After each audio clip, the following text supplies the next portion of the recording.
terjalnya perjalanan yang ada di Sulawesi tidak sama dengan terjalnya perjalanan yang ada di Lombok.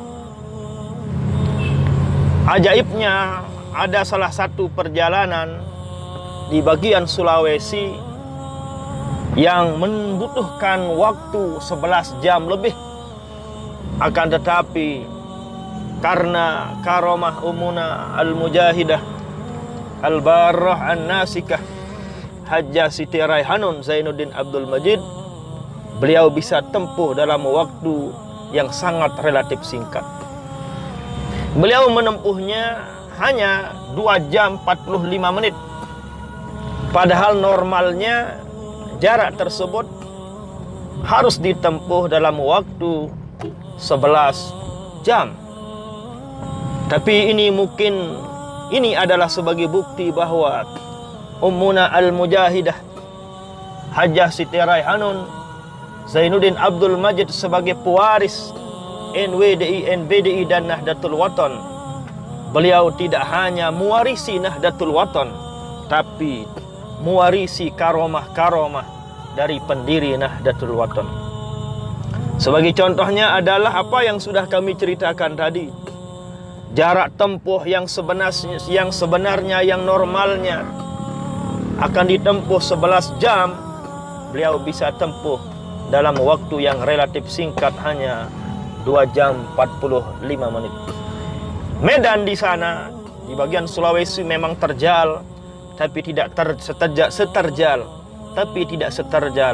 medan yang ada di Lombok ini. Ini adalah gambaran bagi kita semua sebagai warga Nahdlatul Wathon. Ini sebagai bahan pikiran bagi santri-santriwati, bagi para tulab dan talibat. Itulah Ummuna sebagai pewaris NWDI, NBDI dan Nahdlatul Wathon. Beliau tidak hanya mewarisi NWDI, Nahdlatul Wathon ini, tapi beliau juga mewarisi karomah-karomah, keistimewaan yang ada pada pendiri Nahdlatul Wathon, yaitu guru besar kita Al-Maghfurlah Bapak Maulana Syekh. Memang tidak semua karomah, keistimewaan yang ada pada Bapak Maulana Syekh semua tercurahkan pada Ummuna. Tidak, sebagian saja. Demikian juga karomah-karomah yang ada pada diri para ulama, yang ada pada para aulia, tidak semuanya mereka warisi mukjizat-mukjizat, keistimewaan, kemuliaan yang ada pada para anbiya. Makanat mu'jizatan lil anbiya, kanat karamatan lil auliya. Karomah atau keistimewaan yang luar biasa, mukjizat, kejadian yang luar biasa yang ada pada para nabi, itu bisa juga sebagiannya terjadi pada para wali. Tentu ini semua sebagai bahan, sebagai barometer kita, tolak ukur kita adalah tentunya keimanan dan keyakinan kita kepada guru besar kita Al-Maghfurlah Bapak Maulana Syekh. Berbicara tentang karomah tentunya sebagai ukurannya adalah keimanan dan keyakinan kita kepada guru besar kita. Demikian juga berbicara tentang mukjizat, tentu tidak bisa masuk akal, tidak bisa diperdebatkan, tidak bisa dipresentasikan di kampus, tidak bisa. Karena itu semua bersifat luar jangkauan, bersifat khariqun lil adah. Tentunya sebagai barometernya, sebagai tolak ukurnya, sebagai landasannya adalah keimanan dan keyakinan seseorang kepada kekuasaan Allah. Demikian juga yang terjadi pada Ummuna Al-Mujahidah, yang jadi tolak ukurnya, yang jadi landasannya, yang jadi dasar baru kita yakini adalah tergantung keyakinan kita kepada guru besar kita Al-Maghfurlah Bapak Maulana Syekh. Itulah tentang sejarah perjalanan Ummuna yang luar biasa yang ada di Sulawesi. Ini kenyataannya, ini banyak saksinya, yang iring-iring beliau, itulah yang menceritakan kami sewaktu kami berkunjung bersilaturahim waktu ngisi pengajian-pengajian di bagian Sulawesi sananya. Dan tentunya mudah-mudahan kita yang yakin, mudah-mudahan kita yang ikhlas, mudah-mudahan yang kita yang istiqamah iring guru besar kita Al-Maghfurlah Bapak Maulana Syekh. Mudah-mudahan juga kita di akhirat nantinya kita juga mendapatkan pertolongan.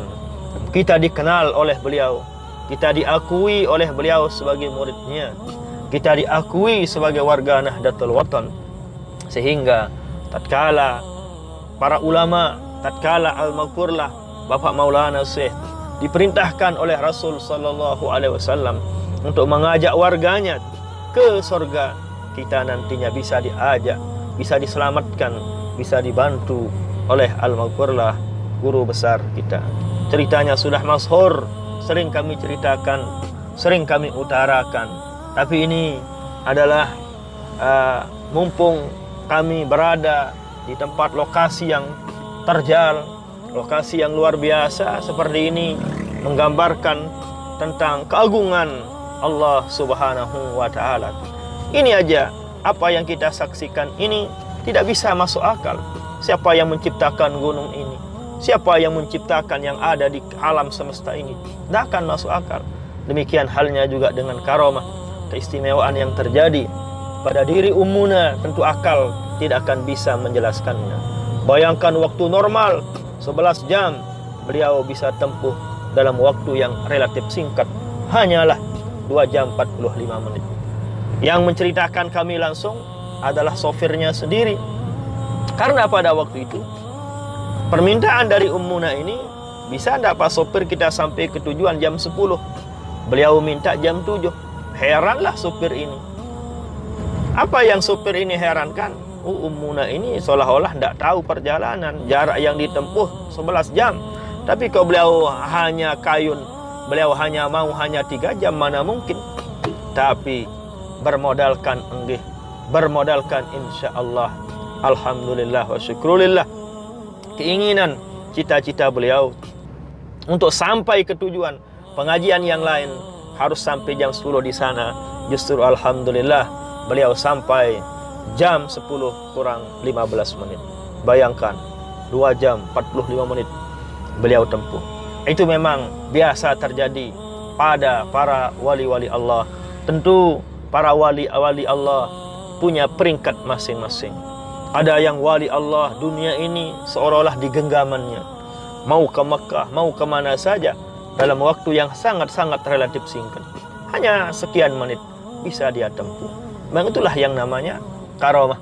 Itu pernah terjadi pada para nabi-nabi tentunya. Nabi besar kita Nabi Muhammad sallallahu alaihi wasallam, waktu Isra dan Mi'rajnya, perjalanan Mekah dari Masjidil Haram menuju ke Masjidil Aqsa, tidak main-main, perjalanan yang sangat jauh. Apalagi menembus langit yang pertama, kedua, ada sampai 7. Ini tentu secara manusiawi, secara akal sehat, secara biasanya tidak mungkinlah akan dilakukan oleh manusia biasa. Tapi karena itu merupakan mukjizah, itu yang merupakan amrun khariqun lil 'adah, yang luar daripada kebiasaan.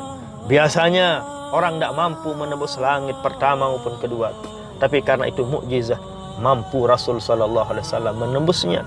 Demikian juga yang terjadi pada para wali-wali Allah. Jarak yang dia tempuh sebenarnya harus sekian jam, bisa saja dalam waktu yang relatif singkat, sekian detik bisa dia tempuh. Itu semua sekali lagi sebagai ukurannya adalah keimanan dan keyakinan kita. Yang terjadi pada para nabi tentu keimanan, yang terjadi pada para wali tentu keyakinan kita kepada guru besar kita. Mudah-mudahan apa yang kami sampaikan ini bermanfaat, menambah wawasan para santri-santriwati kami, menambah wawasan para warga Nahdlatul Watan agar lebih mengenal siapa Ummuna Al-Mujahidah. Pantaslah beliau dipilih oleh Bapak Maulana Syekh sebagai guru besar kita untuk mewarisi Nahdlatul Watan ini. Ternyata begitulah di antara salah satu keistimewaan, kemuliaan yang ada pada diri Ummuna. Mudah-mudahan bermanfaat. Yang penting kita selalu ikuti arahan-arahan daripada beliau karena beliaulah yang dipilihkan kita oleh Al-Maghfurlah Bapak Maulana Syekh, guru besar kita. Mudah-mudahan kita selamat dunia akhirat, iring Al-Maghfurlah masuk surga bighairi hisaba. Amin amin ya rabbal alamin. Sekian, wallahul muwaffiq wal hadi ila sabilir rasyad. Assalamualaikum warahmatullahi wabarakatuh.